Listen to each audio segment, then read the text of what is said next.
The O.J. Simpson trial, 1994 to 1990, is a landmark case where DNA evidence played a central role but failed to sway the jury as expected due to its scientific complexity and defense strategies. Here's how the DNA evidence overwhelmed jurors and why it had limited impact. 1. The DNA evidence presented blood near the bodies. The prosecution introduced DNA evidence indicating a 1 in 170 million chance that blood found near the victims, Nicole Brown Simpson and Ron Goldman, did not belong to O.J. Simpson.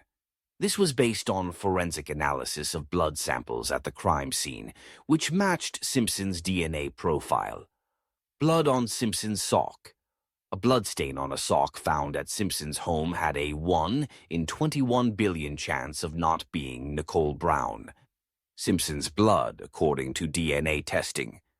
These probabilities were derived using statistical methods like the product rule, which calculates the likelihood of a random DNA match in the population based on allele frequencies. These extraordinarily low probabilities were meant to establish a near-certain connection between Simpson, the crime scene, and the victims. 2. Why the evidence overwhelmed jurors. Scientific complexity. DNA evidence was relatively new in the mid-1990s, and forensic DNA analysis, using techniques like RFLP and PCR, was not widely understood by the public or jurors. The prosecution's experts explained the evidence using technical terms like restriction fragment length polymorphism and statistical probabilities, which were difficult for laypeople to grasp. Jurors struggled to understand how these numbers were calculated and what they truly meant. Information overload. The prosecution presented extensive scientific testimony over weeks, including detailed explanations of DNA extraction, amplification, and statistical interpretation.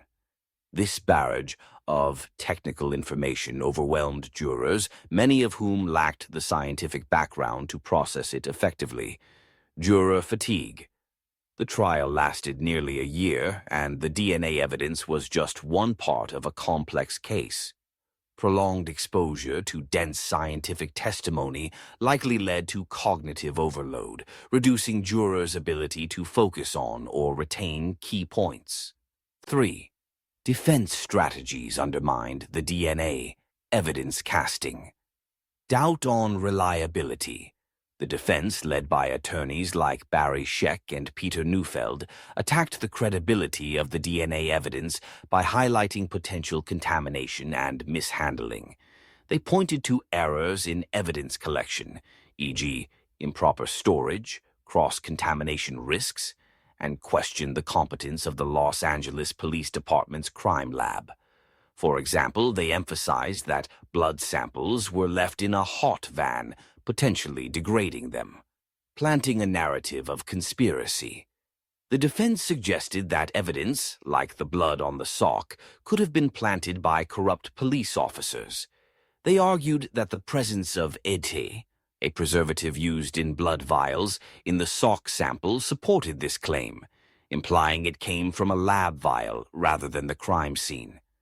While forensic experts disputed this, it sowed enough doubt to make jurors question the evidence's integrity. Simplifying for the jury. Unlike the prosecution's dense scientific explanations, the defense used simple, memorable phrases like, "If it doesn't fit, you must acquit," referring to the glove but broadly applied to question evidence reliability. This resonated more with jurors than complex statistical probabilities. 4. Jurors' reactions and diminished impact. Post-trial admissions. After the trial, several jurors admitted they found the DNA evidence confusing and hard to follow.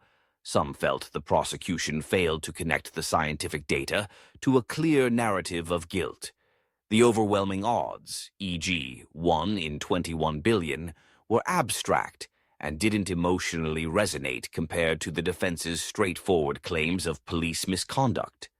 Focus on other issues. Jurors were swayed by broader issues, such as distrust in the police amplified by the Rodney King incident and LAPD's history of racial bias, and the defense's portrayal of Simpson as a victim of a frame-up. These emotional and cultural factors overshadowed the technical DNA evidence. Lack of contextual understanding. The prosecution didn't effectively bridge the gap between the science and its implications. For example, explaining that a 1 in 21 billion chance essentially meant the blood was almost certainly Nicole's could have been done in simpler terms. But the prosecution leaned heavily on expert testimony that felt detached from the juror's perspective. Broader implications. The Simpson trial highlighted the challenges of presenting complex scientific evidence in court. It underscored the need for clear, relatable explanations to make such evidence persuasive to jurors. The case also showed how defense strategies exploiting public distrust in institutions, e.g. law enforcement, forensic labs, could undermine even strong scientific evidence. Subsequent legal cases learned from this, with prosecutors emphasizing better communication of DNA evidence and forensic labs improving protocols to reduce contamination risks. In summary, while the DNA evidence was statistically compelling, its complexity, combined with the defense's effective counter-strategies and jurors' distrust in the system, diminished its impact. The prosecution's failure to make the science accessible and emotionally resonant allowed the defense to sow doubt, leading to Simpson's acquittal on October 3, 1995.